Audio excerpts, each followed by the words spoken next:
Nanindigan si Senior Deputy Speaker Dong Gonzales na huwag nang ilihis ni Vice President Sara Duterte ang atensyon ng taong bayan at harapin ang mga isyong ipinupukol laban sa kanya.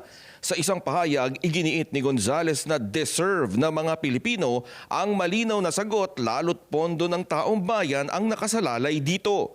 Kailangan din anyang ipaliwanag kung bakit nagamit ang confidential and intelligence funds ng DepEd para sa youth leadership summits. Gayong mismong military officials na ang nagsabing hindi sila kasali sa proyekto pero ginamit ang kanilang certification para maipaliwanag kung saan napunta ang 15 million pesos na intel funds ng DepEd. Sinabi naman ni House Majority Leader Manix Dalipe, halatang desperada na ang pangalawang Pangulo. Imbis kasi nasagutin ang mga seryosong alegasyon, mas pinili ni Duterte na atakihin ang Pangulo at ang Speaker. Ipinunto rin ni Dalipe na dapat mapanagot si Duterte sa pagbagsak ng antas ng edukasyon sa ilalim ng kanyang panunungkulan at ipaliwanag ang umano'y maling paghawak ng pondo ng publiko.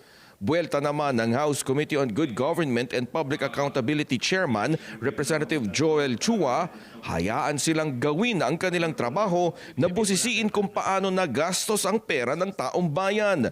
Hindi rin anya maganda ang banta ni Duterte na ipahuhukay ang bangkay ni dating Pangulong Ferdinand E. Marcos at itatapon sa West Philippine Sea, seryoso man ito o hindi. Tingin ko hindi po maganda na ito po mga salitang ito ay nanggagaling po sa pangalawang pinakamataas na opisyal po ng ating bansa.